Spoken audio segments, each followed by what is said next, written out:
Welcome to Murali End. My name is Mark Machado. I'm joining you from New York. I'm joined by my cousin Dominic Machado, who is a little bit up the road, a little bit further north from me, up in Boston. We are talking about the last week in Sri Lankan cricket, as well as previewing the Bangladesh series, which starts tomorrow.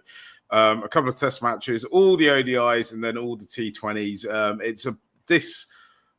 We've been trailing this for a long time now, Dom, but this really is the beginning of quite a kind of 9 months or so for Sri Lanka. We'll talk about the kind of surprise World Cup that we're hosting that we didn't know anything about till about 3 weeks ago. Was it 3 weeks ago? A little bit longer. Yeah. No, 2 weeks ago, actually. 2 weeks ago. 2 weeks ago. We'll talk about that as well. We'll also talk about the emergency. We'll talk about the domestic T20. There's some superstars coming through the ranks for that. And of course, if you want to get in touch, if you want to leave us your questions, your thoughts, your comments, it's Angelo's last test. Leave them in the comment section. We'll bring them up on the screen as and when they become relevant as well. If you haven't come across the Murali End before, we talk about Sri Lankan cricket, all things Sri Lankan cricket. It's not just me and Dom, there's other members of the gang as well. We're just the only two that are available right now. It's a busy period for us. And we also do this as it's not even a side hustle. It's not a hustle at all, really. So that's why we do appreciate if you do hit your subscribes, hit your follows, find us on social media, support the cause, as it were, and keep the movement growing and going. Dom, it feels like an absolute age since Sri Lanka last played any form of cricket. What are your thoughts going into tomorrow morning? Yeah, I think it's going to be exciting. There's a lot of buzz about what's going to happen with the 11. I think by official count, there are 6 uncapped players in the 18. We've had a little bit of movement. So Lahiro Kumara seems to have gotten injured, and Isatha Vijayasundara is in as his replacement. And Vijayasundara has been extraordinarily impressive in the 4-day games that the A team has played abroad, both in South Africa and in the UAE. He looks like the real deal. I'm excited to see if he gets some playing time. I think that's one thing we'll talk about is they've also dropped Vishwa Fernando, which I think seems to me to indicate that they might go with 3 spinners, with one maybe playing as an all-rounder. So there's all sorts of intrigue. And of course, Angelo Mathews bowing out against Bangladesh.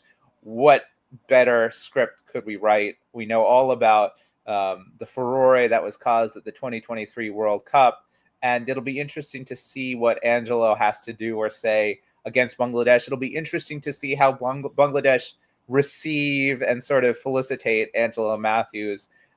As we know, with these final tests, it's common for the opposing team to kind of pay homage to the other player. We saw Australia do that with Dimuth Karunaratne. They all said nice things. So I think a point of interest will be how exactly does Bangladesh follow up on the dismissal of Angelo Mathews from Test cricket?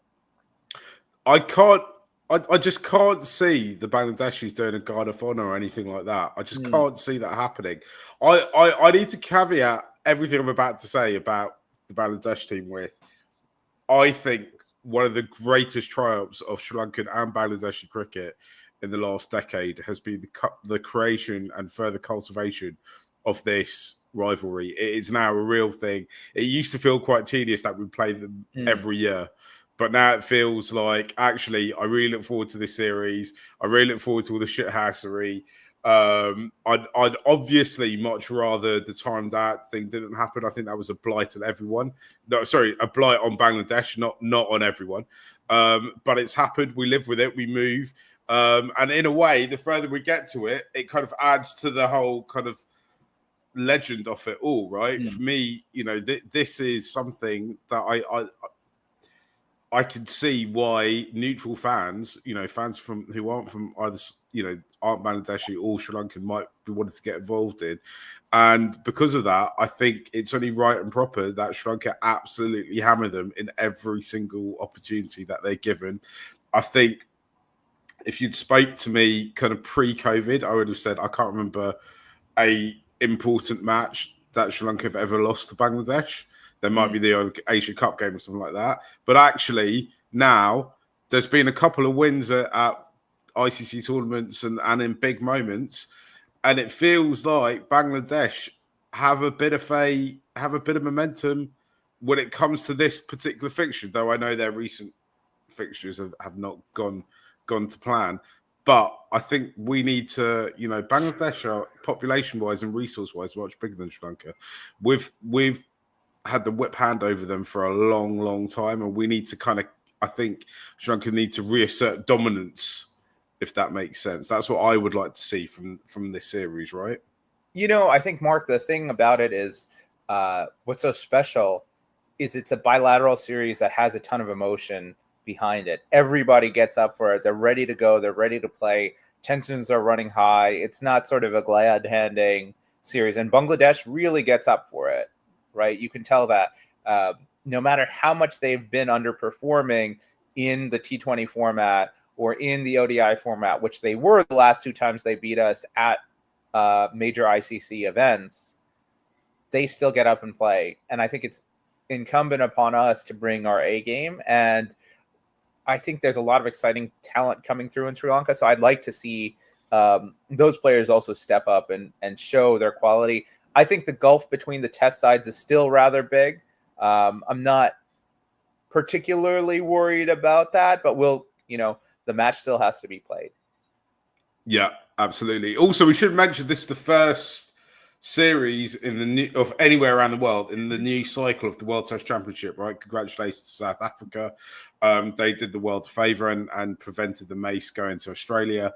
Every time, and look, I've got a lot of family in Australia. My wife's in Australia and her Australian. My wife's Australian, and so this is not a blight on the Australian people. But I think the world is happy when the Australian cricket team is losing. And also, how great was the whole narrative around Temba and the South Africans not choking and kind of coming together, right? I think that there is inspiration to take from that if you're a Sri Lankan team, right? If you're this test side, we go back to what we were calling the semi-finals against South Africa, and you think, actually, in hindsight now, the South Africans totally blew us away, right? And it was kind of fully justified that they did that, right? Because they've gone on and won the tournament, right?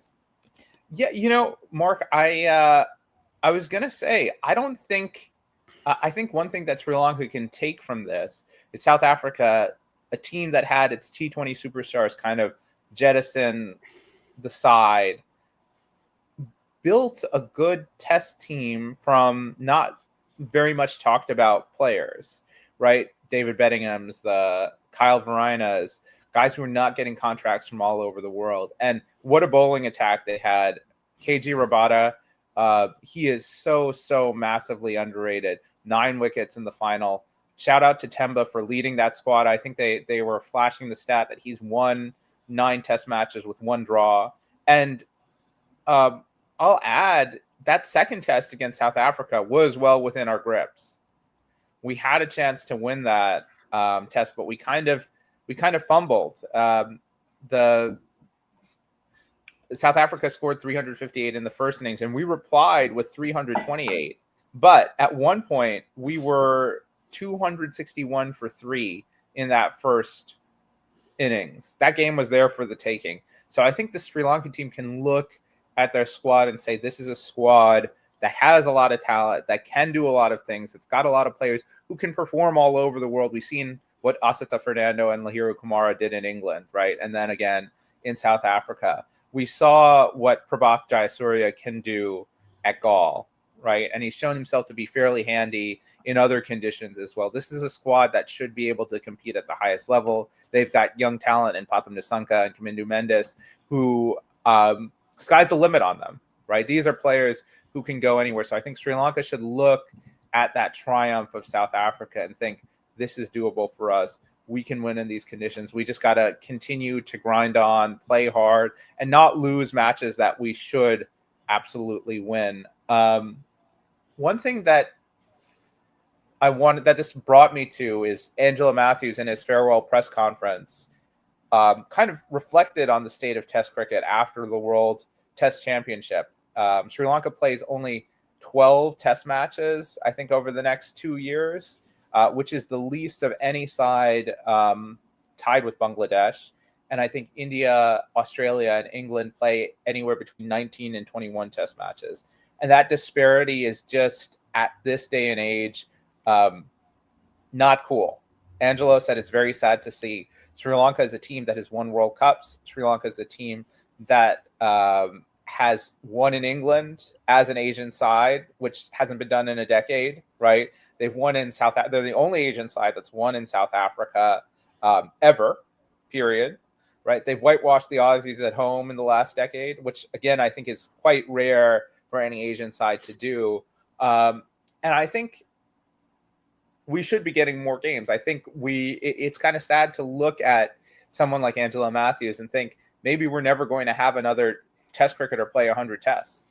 Yeah, I can't see a situation where we have any other players. I mean, how close is Chandy? He might make it, but I think once the senior players, and at this point, I'm looking at this and I'm thinking actually it's just Chandy and DDS who are kind of left, as in players who've played a considerable number of test matches. I think that's it. Mendes, I would say, is the other one. Yeah. But I think Sri Lanka's never having a player get to 100 tests ever again. So I think my kind of thoughts of this are this, right? Sri Lanka is an island, and the Sri Lankan people and the diaspora around the world are people that are deeply in love with cricket as a sport. They're deeply in love with the idea of Test cricket.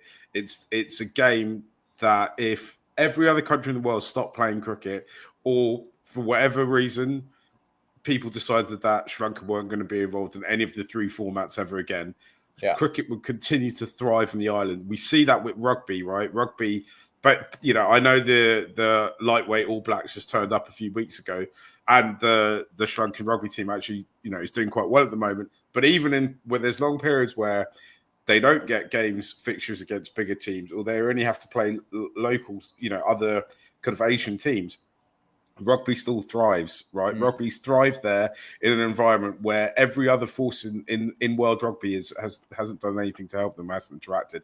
Cricket will still thrive in Sri Lanka if no one ever played us ever again, right? But if the rest of the world wants cricket to thrive in Sri Lanka, Sri Lankan cricketers to thrive outside of Sri Lanka, and players from Sri Lanka to reach their potential, like we've seen in the past with Kumar and Mahela and Aravinda and another, there's a whole goat farm of Sri Lankan cricketers at this point, right? Then we need the rest of the world really at this point to step up, okay? Because the economics of it aren't going to change rapidly overnight. Or I also think we're at a stage now where when I go online and I see commentators from, pundits from England and Australia screaming at India and the BCCI and Jay Shah about not doing their fair share, I'm like, actually, for me, the original sins were committed by the England and Australian boards, and absolutely continue to be committed by the England and Australian boards, right? When was the last time Sri Lanka played a Boxing Day test? When was the last time, whenever has Sri Lanka been invited for a 5-match series to either of these two countries? There is absolutely no reason whatsoever why, because I was trying to think what I could do if I was the ECB, why Sri Lanka couldn't play the West Indies in the middle of August in Essex or in Gloucester or in a number of other this kind of smaller county grounds. They could easily put on Afghanistan versus Zimbabwe as a test match in Cardiff. That's an international stadium that gets chronically underused for international cricket. If they wanted to do that, they could. Australia, if they wanted to do that, Australia know if they were able to somehow get into a position where the SCG was hosting Sri Lanka versus Pakistan, or Sri Lanka versus Afghanistan, or Afghanistan versus Pakistan as a test match in Sydney, that would be a full, that'd be a viable game to carry on, right? You get people watching it and people coming to wanting to buy the rights for it. So I think you look at India, okay? So you could go on and say, right, they take too big a purse. And yeah, that's right. that's there's some truth in it. But from a Sri Lanka perspective, India make sure that they play us almost every year. They play the women's Afghanistan. team. They play everybody. They play Zimbabwe. Zimbabwe? I think Zimbabwe's tour of England, right, is something that's been discussed, right? But they haven't toured since 2003. This is a test playing nation. Like, are you kidding me? That's an absolute joke, right? To say that we're not going to play them. When was the last time Zimbabwe was in Australia? I really cannot. I can't remember. Yeah. And I think you're totally right. And the key word you used, Mark, was diaspora. I think you can lean into the financials of, hey, what about a Pakistan-Sri Lanka test at Lord's? People would come out from every corner, right? At the MCG, people would come out from every corner to go watch that.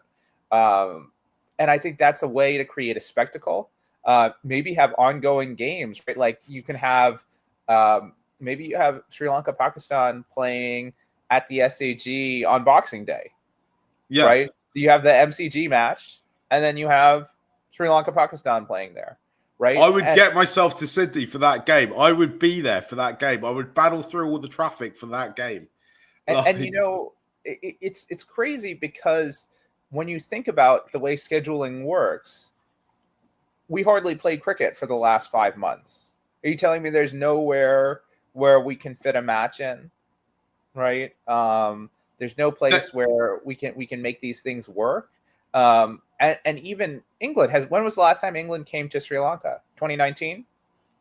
Yeah, they're due. They came in 2021, didn't they? At the end of when coming out of COVID, and then they're due back there in January 2026. So once every 5 years, they come over. Sri Lanka have a good. Teams like to go to Sri Lanka, so I don't think it's difficult to get them to get boards and teams to go to Sri Lanka. I think that's a kind of easy-ish thing to do. Yeah. But I think you can't be, and we saw that, a couple of weeks ago, the MCC hosted just before the World Test Championship. They hosted that Cricket Connects tournament, like networking thing, and I just don't know if. So the other thought I have, and I'm someone I'm lucky. I've spent in recent months. I've spent time in Australia. I've spent time in Sri Lanka. I've spent time in England, and now I'm spending time outside of a naturally cricket playing place, right? But in each country there is actually quite different challenges, right? So when you're in Asia, there doesn't seem like there's any issues with cricket and marketing cricket. Cricket has so many stars. The reality is every player who plays for England is more famous in Mumbai than they are in London, right? Jimmy Anderson couldn't walk down the street in Mumbai. I could go for a pint with him in London and absolutely nobody would know who he is, right? There's a weird thing going on with cricket where in different cricketing places, the sport is in a different state. I don't think that enough people involved in cricket in Asia realize how bad a state the game is, particularly in England, right? The game's in a decent state in Australia. It's, it could do better, but it's still selling out the MCG, and there is still a lot of interest in Test cricket over there. The game is in a really bad way in England. They need to do more to harness larger crowds, get not just the Sri Lanka diaspora, not just the South Asian diaspora, but get all types of communities watching cricket. One way of doing that is just providing cheap Test cricket for people to go to. Go to Essex, go to Glamorgan, go to as you say, there's loads of other grounds that you can use. It doesn't have to be a giant big one. I'm thinking kind of small ones where even if you got 10,000 people in, it would still create an atmosphere. If you got 5,000 or 6,000 people in, it would still create an atmosphere. They can go to these places, put on these Test matches with Sri Lanka, with other teams that aren't playing enough Test cricket. Those players will grow as cricketers, and the game will start to kind of slowly pick up on itself. There's a weird thing that happens in cricket that doesn't happen as much in other sports, where there seems to be this idea that one team is almost bigger than the sport. We kind of the accusation is quite often leveled at Team India, but I think actually England and Australia are much worse at this sin than you know what's India interesting, Mark? I think so. I was thinking about Rabada, right? So he's got about 350 Test wickets. He has the best strike rate of any bowler in Test cricket history with over 200 wickets. Amazing player, but how little the ICC do to elevate his status as a superstar, right? Like everyone should be shouting his name from the rooftops, right? This guy's incredible. He's an incredible player. And people might say, oh, well, it doesn't have the cachet. Look at Rashid Khan. Look at Henrik Clausen. Look at Nicholas Puran. These are guys from non-major countries who've become superstars in the T20 game. Why can't we elevate the likes of Rabada to that level with Test cricket, right? Why can't we elevate the likes of Kamindu Mendes to that level with Test cricket? We should be shouting out these guys from the rooftops. We should be making highlight packages of all the nasty, brutish deliveries that Rabada's like. Those things are clickbait, right? Like everyone wants to see that. It's beautiful to watch. And I think if you're going to sell Test cricket, you can't survive off of India versus England, Australia versus England, and Australia versus India, right? If those are the packages you're cutting up and selling, you're only going to produce people who watch that. But if you're saying, hey, look, Bangladesh and Sri Lanka, let's check out this new fiery Bangladesh pace attack. What's Prabhat Jayasuriya going to do at Gaul, right? There's so many interesting narratives that could come out and could be traced, but the ICC isn't doing it. Like, what are they doing about the series? Do you see any tweets about Angelo Mathews' retirement, right? Someone who has been a major figure. Yeah. I think, though, I've just given up hope of the ICC ever doing that. I think it's kind of left now to, you know, I said when we started this, I was like, Murali End isn't even a side hustle, right? It's just something we do. We all kind of work in and around this kind of space, right? So that's how we've all kind of gotten into it. Right. And I think it's kind of left to us in a way. Yeah. You know, part of the reason I started this, Dom, was because I was just like, I created the thing I wanted. I wanted to see 3-4 people talk about Sri Lankan cricket every week and talk about every aspect of it. And I wasn't getting that anywhere else. So I had to kind of create it myself. Right. And increasingly with cricket, that's what you're kind of seeing happen. It surprises me because the big money is in the TV rights deals. The TV rights deals are created by public interest, essentially, right? If TV companies think there'll be people watching it, they'll put it on and they'll spend money to get it on. The public interest comes from creating the narrative.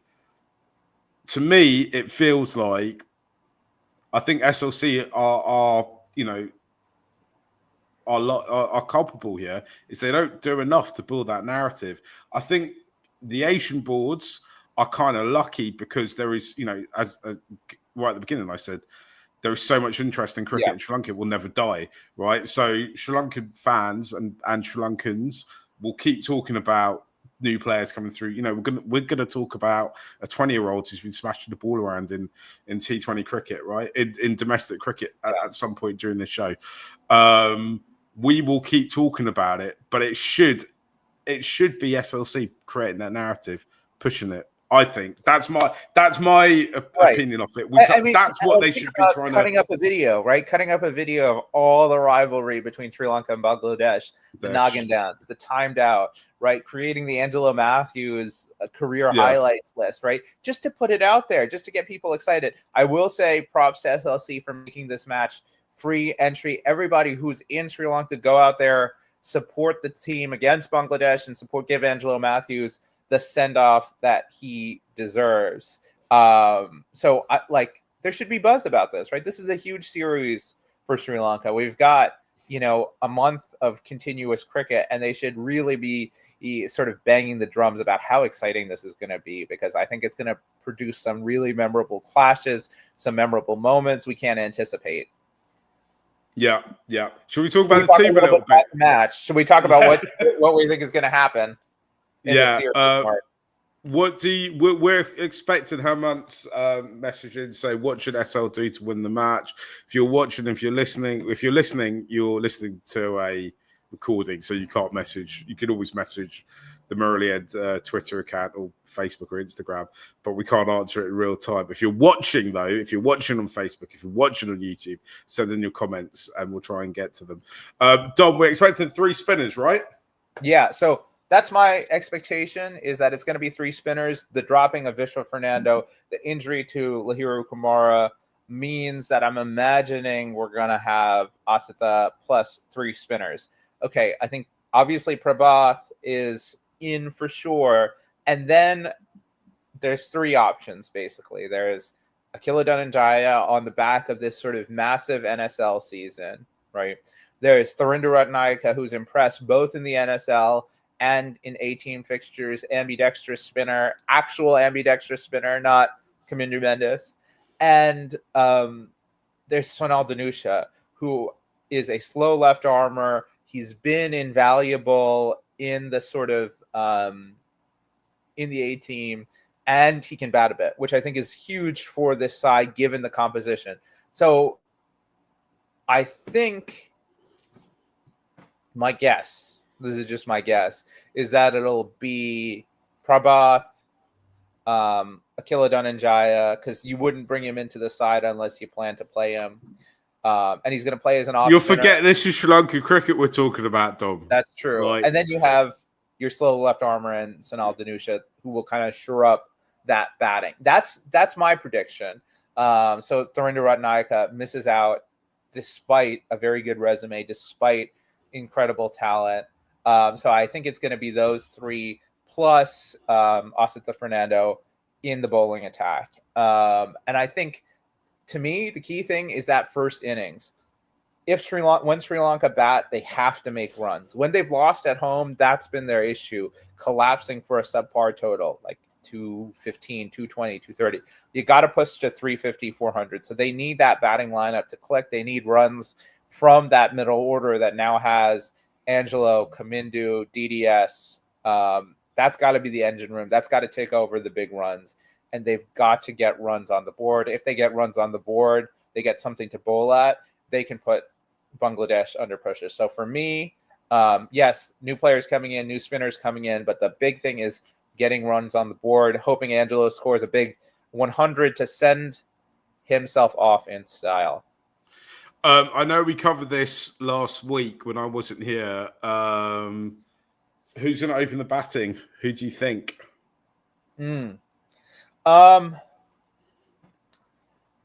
This is a good question. So obviously, I think one slot is Patham, and then it's between Ashada and Lahiru.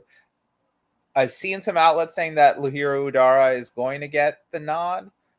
It would seem a little harsh for Ashada to get to not sort of get a chance to follow up after the last series where he got a couple of low ones. I do think, for me, the issue isn't really which of those two, but I would have preferred a younger player to be brought in. I would have preferred someone like Camille Mashara to make his debut, but I understand that they want Patham to play his natural game, to be aggressive, to kind of take it to other sides, because he's one of those match winners, and maybe having a more experienced guy who can grind it out is the thought there. So we'll see whether Udara gets his debut or they stick with Ashada Fernando, but I think it's going to be one of those two. If I had to guess, it would be Ashada, but I wouldn't be surprised if it's Lahiru. I think Lahiru's going to play. Okay. I also think Tharinder might end up bowling as well. Like, as in being one of the 3. Okay. Yeah, I think Akila's not going to make the 11. Yeah, he plays for Killer. I think. I don't like just.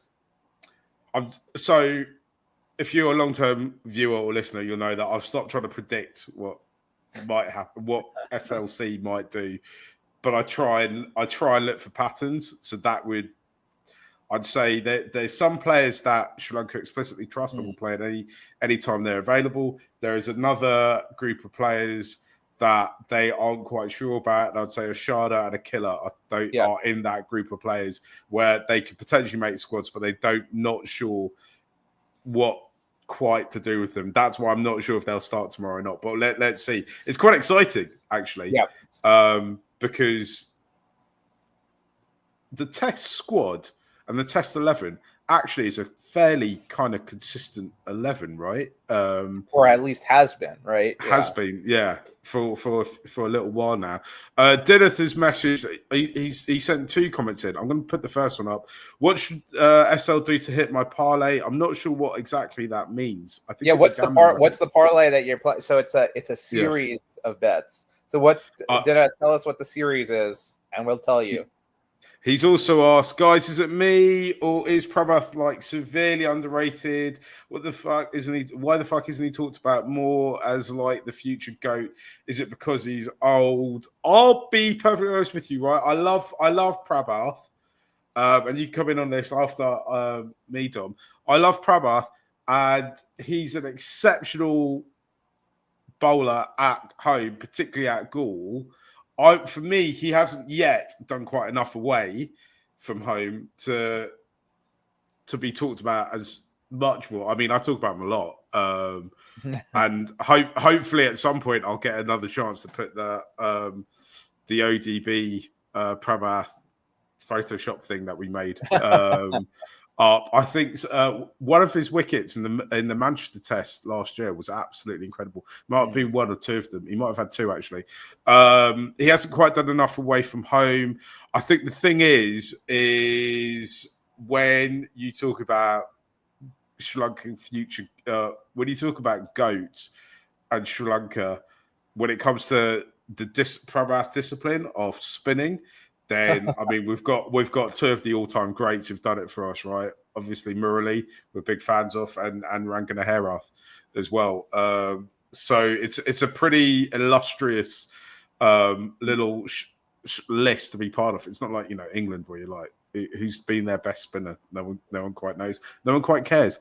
Prabhath Dimuth explained is parlay Prabhath 10-4 plus Kamindu century plus Shantaking pair in both innings. What do you think, Dom? Okay, well, I think the Prabhath 10 for at Gaul, if Sri Lanka get a good lead, right, on the back of the Kamindu century. And Kamindu has been gold at home. He's been so good, right? He's so good on these spinning wickets. Earlier this year against New Zealand, he had that 182. That was just an absolutely brilliant thing. Shanto, right? I feel like Shanto brings out his best against Sri Lanka, which always scares me because he's a very talented player. He's a skilled player. But maybe they'll be able to get him early. Maybe Asita will be into him, get one of those balls down on his toes and get him early in the innings. Maybe Prabhath will or Akila Dhananjaya will do him. Regarding Prabhath, I think what I was actually impressed with how he bowled away from home. I think he bowled with good control. He wasn't, obviously Murali, and I've posted this stat. He took 3 10-fers in England, right? Like that's just crazy. That's just unbelievable. So to put him on that level, obviously we're a far ways away. But what I'd like to see from him more is actually at home. He's good at home, but there's some times where it just seems he runs out of plans, right? Now I think that's the difference between Prabhath and sort of the next level is how do you outfox a bowler? How do you outfox the batter? Right? Whether that's changing speed, whether that's changing line. Like I remember Rangana, right? Rangana didn't move the ball a lot, right? But sometimes he'd slide out of the crease. He'd bowl at a lower arm angle, trap them with the arm ball. I think a little bit more diversity from Prabhath at home would do him really, really well. So figuring out stock ball and variations will be key for him kind of becoming the monster at home that we need him to be to dominate other sides, right? Because we've had a couple of bad series at home where he's been fine, but he hasn't been that force that we expect him to be. I think that's very, very well put. I do wonder though, because particularly with spinners, is they need a little bit of time to kind of suss out international cricket. And I wonder if because Prabhath played domestic cricket for so long, he played so much first-class cricket, and there is quite a big step between first class and international, whether he needs a little bit of time, a little bit more time to kind of suss it out, right? I think he might now have just about played against everyone. Yeah. I'm trying to right. Or most sides. that plan for, okay, these guys are playing T20 style cricket against me and sweeping me every single ball.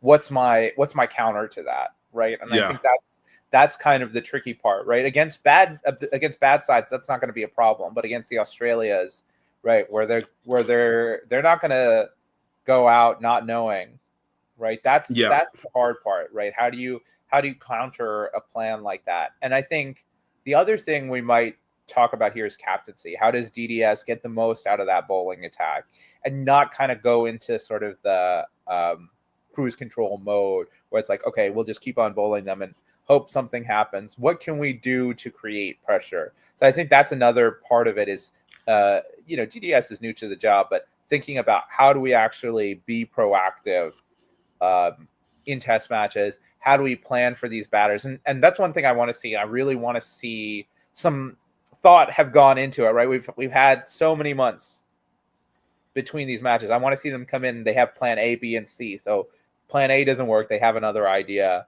Plan B doesn't work. They have another idea. They know what they can do to try to get these guys out. I just want to go back to this Dimuth parlay, talk about Shanto, because I don't know if you feel this as well, Dom, is that these Bangladeshi players, they turn up and you look at their recent form. It's like they haven't scored a run or taken a wicket in months. In some cases, it feels like they suddenly turn up to Gaul, and it's like they've become prime versions of themselves. So that's what would worry me about that particular bet. I'll take one more comment from Dimuth. If you're watching and you've got comments, chuck them in.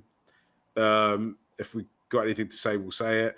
The Australia series exposed a lot of issues, among those potentially over-reliance on Kaminda and Pramath, as well as some shortcomings in DDS's planning as captain. I think that's true. I think we talked about that extensively. I felt going into that series, I'd watched a lot of the the Australia-India series over Christmas, and I felt going into that series, it should have Sri Lanka should have been competitive and just made Australia look so good.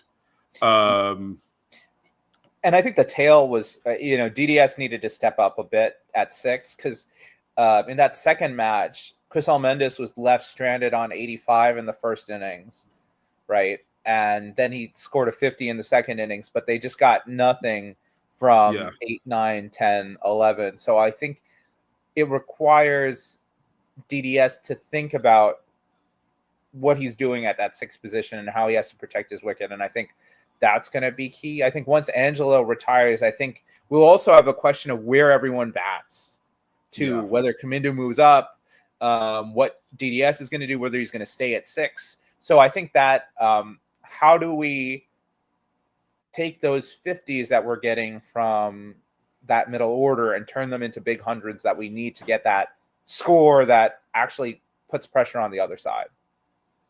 Absolutely. Dom, should we move on and talk about the surprise World Cup that we're now hosting? Yes. So just to recap on this story, because of the situation between India and Pakistan weren't allowed and didn't want to go to India to play cricket matches.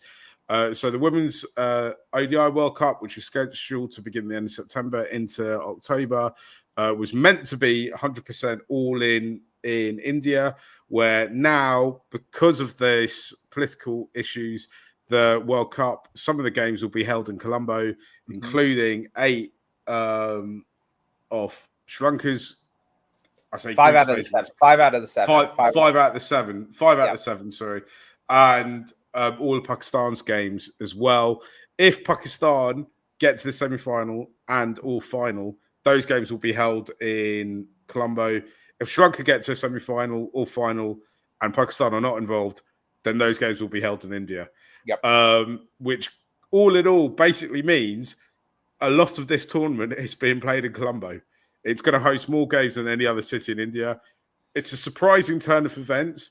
I mean, when the news came out, I said 2 things. Cricket's the only sport in the world where they could be a surprise/secret host of a World Cup just months before a tournament starts. And Sri Lanka's the only country in the world that could be a surprise/secret host country of a World Cup, which is quite quite something.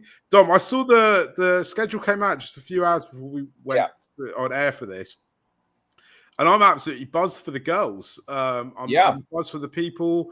It's been a good few years for the women's side. This is the best side Sri Lanka have ever had. We saw them go to the UAE last year. It didn't quite work for them in the T20 World Cup. But this is a opportunity that has arisen out of nowhere. And I'm excited for them. I'm not going to say the first thought that came to my head. I'm not going to say it. Is there a picture in your head? Well, I was going to say maybe kind of vibes of 29 years ago. Yeah, The kind of chaos around the chaos around a World Cup, a World Cup that is held across multiple different Asian countries. Yeah. Sri Lanka, sometimes what we lack is a little bit of luck. This could be that little bit of luck. I'm not saying we're going to win it. I'm not saying that, but I'm saying if we want to, I think we want to come away from this tournament feeling the rest of the world know that Sri Lanka are a decent women's cricket team, right? It's interesting. So Sri Lanka actually played the curtain raiser here. India, Sri Lanka in Bengaluru. So I was thinking about this. It's an 8-team tournament, right? There's a semifinal and a final. So 4 of those teams are going to go through. Now, the way the series is set up for Sri Lanka, they start with India in Bengaluru, then they play Australia in Colombo, and then they play England in Guwahati. So the three toughest matches you'd imagine are first up. And then they play New Zealand, South Africa, Bangladesh, and Pakistan all in Colombo, 4 games in a row. So they get some home cooking, get to stay at home. I think that those matches against South Africa and New Zealand will be key, right? Can they, if they can win those 2 or win the first of those 2, potentially that sets up the option for them to sort of play, they're not weak squads, but the 2 weakest squads at home, right? Pakistan and Bangladesh. And kind of fight for that semifinal spot. It is hard starting with probably the 3 best teams first. I think that's tough. So if you go down 3-0, 0-3, right? So how can they find a way to win a game maybe against one of those 3? That would be huge. But those last 4 games potentially create the opportunity for momentum, right? They've beaten New Zealand and South Africa at home. They've obviously beaten Bangladesh and Pakistan at home. And they'll have a home crowd cheering them on. And, Chamari, last World Cup, everyone's going to be willing her to win. Can we potentially see some magic? Maybe, right? So looking at how it lines up, it's kind of exciting. I think if they can get one positive result from those first 3 games, and then you get back to Colombo, the Charmy Army, 40,000 screaming Charmy fans in the stands. I think we're going to use that 12th man to our advantage, right? You can't imagine that a lot of the other, the women's sides we're playing would have been in a kind of situation where they've played, particularly the ones coming to Colombo, where they could, we're going to create a hostile environment for them. Basically, is what I'm saying. I think that would be absolutely amazing. Get the Charmy Army in full Papare flight, as it were, and really turn the screw and put the pressure on. We saw at the Asia Cup last year when in Dambulla, which let's be honest, that is quite a remote part of Sri Lanka to get to, where they started to sell out games when the women's team got a bit of momentum behind them. We did the same thing in Colombo and get the girls over the line. That would be absolutely incredible, wouldn't it? Dom, there's a couple more questions or comments come in about the test series that starts tomorrow. Ashutosh has said Patton needs to step up his game as last series versus Australia was disappointing. Ashutosh, I agree with you. I think the thing about Patton is, and Dom, I know you look more at the stats than I do. I say you look more at the stats. I do, but it just goes in one eye and out the other. I've got no brain for it. I feel with Patton though, it's that it's kind of continual improvement. I think that we're nowhere near kind of prime Nisanka yet. Yeah, but every series he seems to come back slightly stronger, and when he does have slight setbacks, you always see the improvement somewhere down the line. Yeah. For me, his best innings was obviously at the Oval. In that final test, and I couldn't believe I was there to watch it. And I think we are, when you compare him to, and I'm all in for the hyperbole today. When you compare him to Mahela and Sangha and where they were at the age that he's at and the experience that he's at, I think he's around that space, right? He's still quite early in his kind of international career, particularly in Test cricket. And again, I think there's, Jared Kimber in his book about batting talks about players taking a bit of time to kind of work out that level. And also, Australia came with plans for how to beat Sri Lanka. And I do think there's an element of Patton might have fallen into those traps a little bit. We'll see. We'll see how that pans out. Have you got anything to add about? Patton's game? I got a couple things. So, great question from Ashutosh. Actually, Potham averages 52 away right now and only 23 at home. So part of me thinks, and that's really strange for a Sri Lanka batter. Most of them, like they're bread buttered at Gaul, right? Part of it may be he's made such a big leap in one day in T20 cricket. And I think he's brought that mentality to Test cricket, right? We saw that in the innings against South Africa, the 89 and that 127, just bravado, playing the strokes. He's so pleasing to watch. I think it's a little bit of a different thing at Gaul. I think it's a different game. I mean, yes, you certainly can play an aggressive innings there, but you kind of need to set yourself. So I think Potham is kind of thinking about, okay, well, how do I set up at home, right? And particularly, how do I play without Dimuth Karunaratne at the other end, right? And we can't totally decouple Potham's failures there from Dimuth struggling quite a bit the last few months of his career. So I think Potham really should feel good about where he's sitting, and he should have a good plan for how's he going to start and construct that innings at Gaul and kind of make a big one that he needs to, and that we know he certainly can. Yeah, I really love watching him. He's like one of my favorites. He's brilliant, right? Yeah, he's brilliant. Mervin's asked, need a good finish for Sri Lankan legend Angelo, last member of the golden era. Absolutely. Last member, Chandy, Akila, KJP, they were all involved. They were all involved in the 2014. Was Akila Dhananjaya there? I can't remember. He was there in 2012. Yeah. So I can't remember if he was there in 2014 or not. I think Angelo's the last one who really had that full run there, right? Like when he comes in 2009 to 2014, he is like he's there. He's part of that magic. And I think it can be easy to critique Angelo, and we've certainly done our fair share on this channel, but I think that era of 2009 to 2014 Angelo he was a phenomenon. And as the support pillars of Sri Lankan cricket kind of got taken away, he wasn't able to match what he promised to do. So let's hope that let's think about those good memories, that 2010 MCG game. Let's think about that 2014 160 at Headingley. Let's think about that amazing finish in the rain against Pakistan to send Mahela off, right? There's lots of great Angelo moments. Let's see him finish it off. Let's see him send off Bangladesh in the way that he wants. Maybe we'll see a fun celebration from him if he scores 100. Who knows?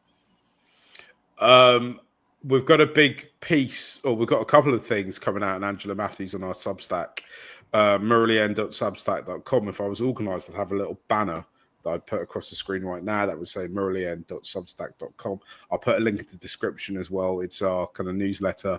We don't write it as much as we should do, but we will try to.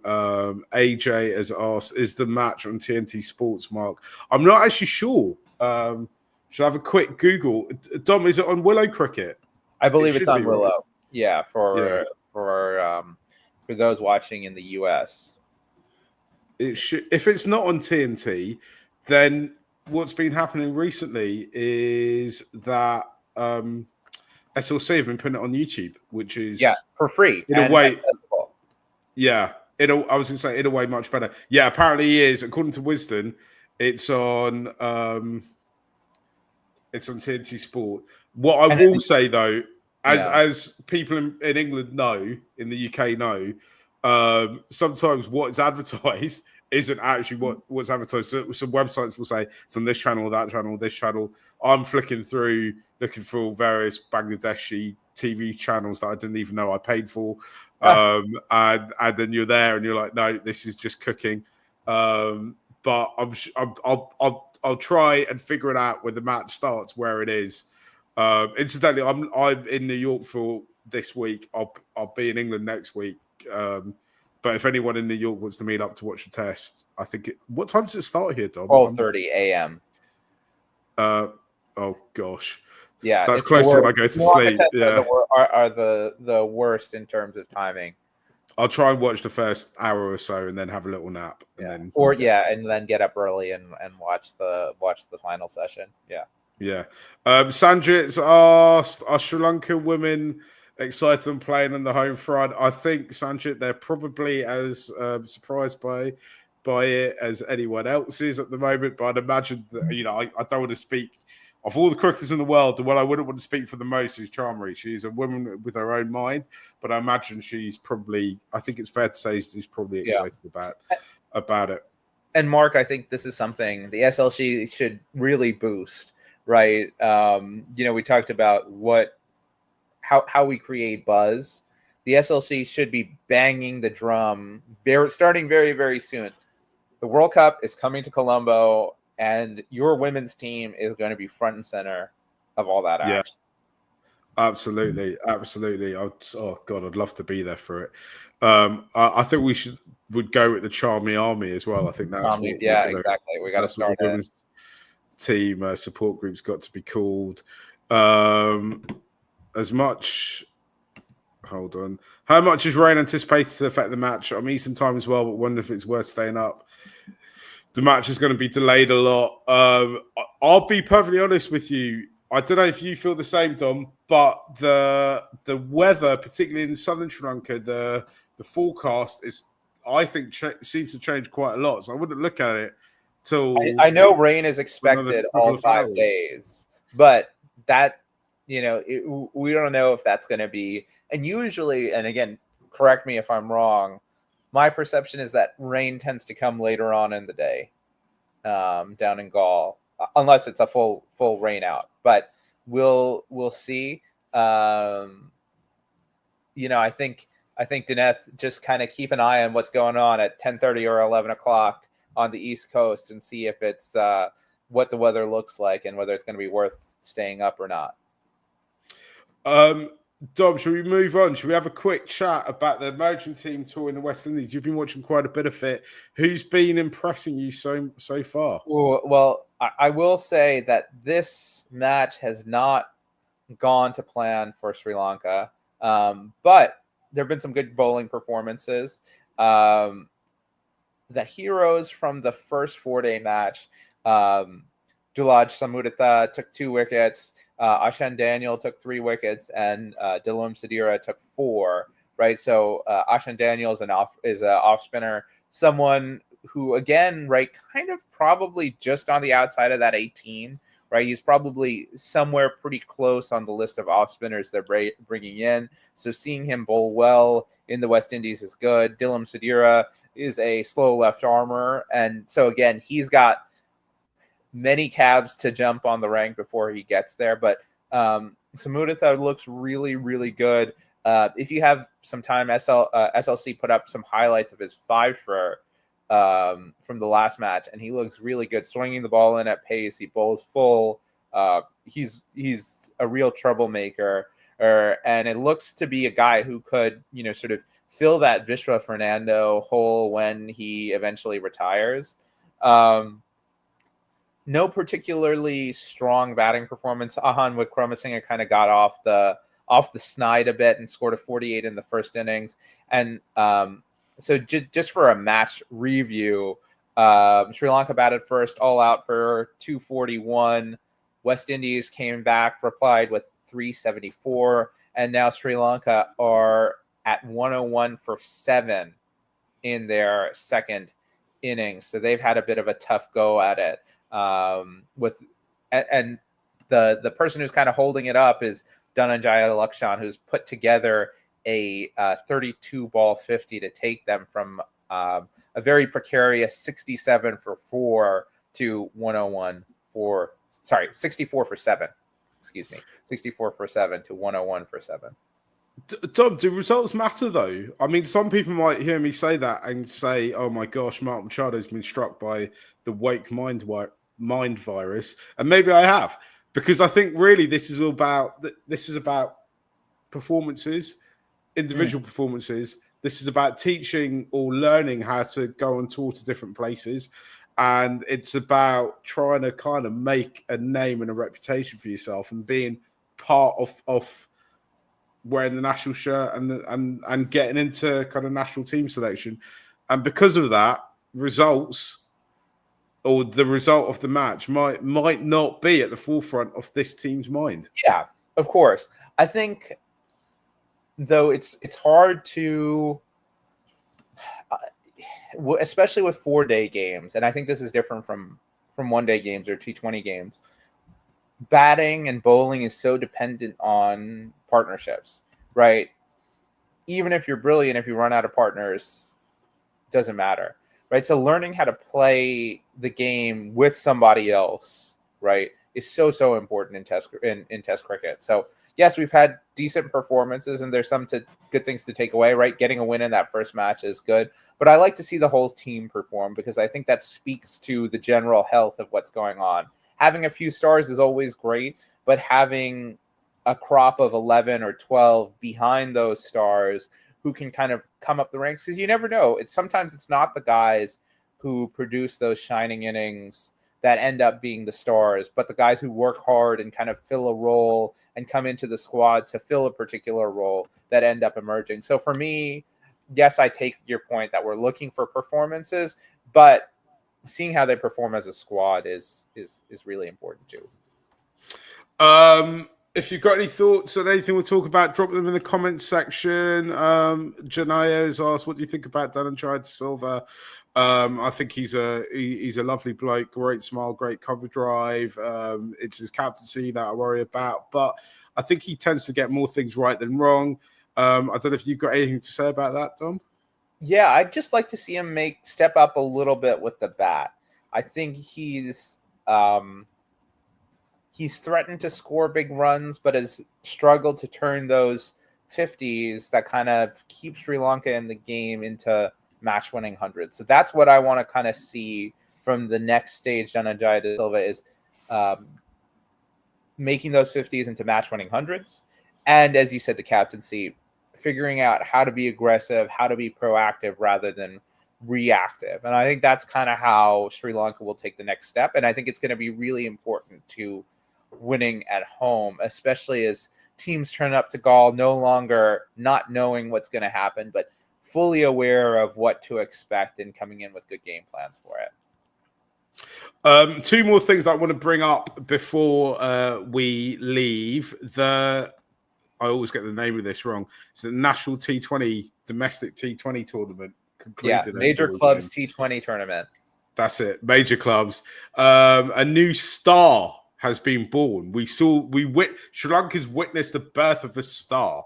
Dom, Vishen Halambege? Viren Halambege, yeah. Vishen. I don't know why everyone's Vishen, but it's Vishen Halambege.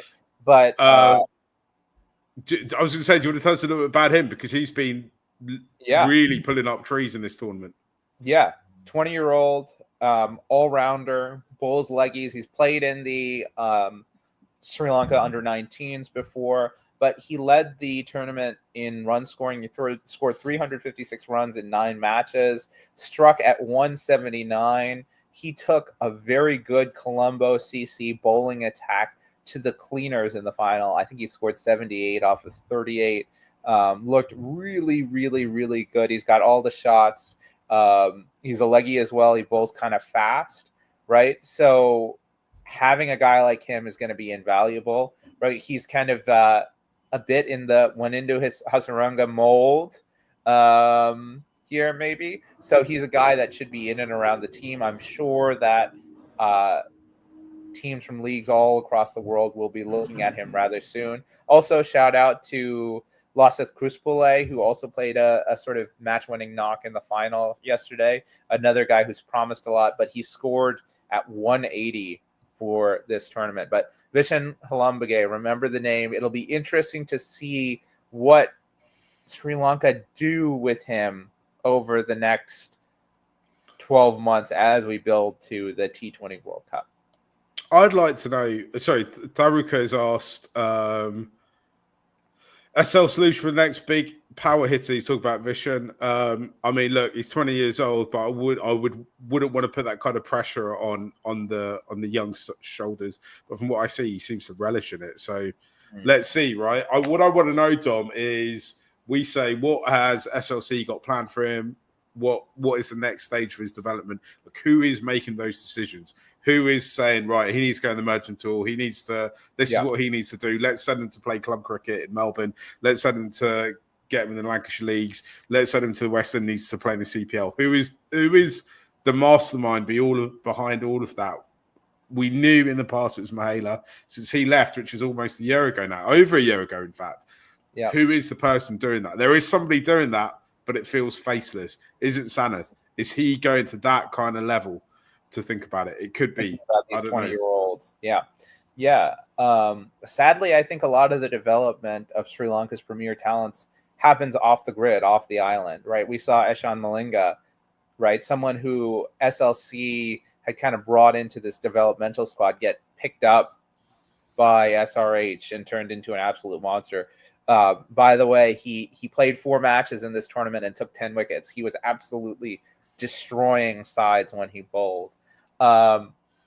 So it's sad to say that some of these young talents, you want to see someone pick them up so that we know that they're going to get that support and care and attention, right? I think about Chamindu Wickramasinghe, right? Again, another really talented young player. What did he do? He went to the MRF pace bowling camp, right? He had to go outside the island. So finding ways to support these youngsters and make sure they get the opportunities, make sure they learn how to hone their skill set is going to be really important. And what worries me, there's been some discussion about this, is we've seen young players be dropped, right? So someone like Nishan Puris got 3 tests, boom, out of the test squad already.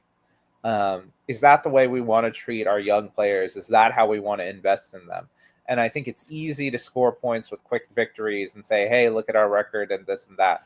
But it's building that next generation of players who have the skill set to play that next generation of cricket that's actually going to take Sri Lanka far. So if anyone who's involved with this at the Brain Center is listening, take care of these kids because they're special. They've got talent. And if we grow them, they will repay Sri Lanka cricket back tenfold.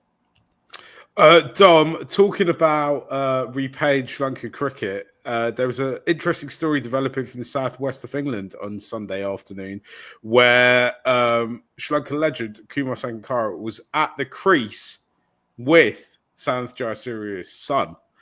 I don't know if you saw the pictures of this on Kumar's Instagram page, but I think Sanath's son is called Ranuk. And they all go to boarding school in the southwest of England. I say they all, Kumar and Sanath don't, but Kumar's kids do. I think that's well documented. And Kumar plays village cricket down there, and he managed to end up batting with Sanath's son, which was a bit of a throwback to the very, very early days of T20 cricket, of T20 international cricket.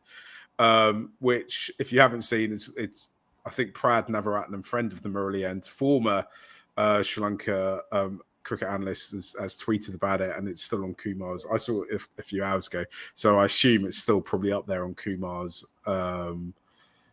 Instagram stories. So go and have a look at it, and hopefully, maybe one day we might see another Jayasuriya at the crease for Sri Lanka. Who knows? Who knows?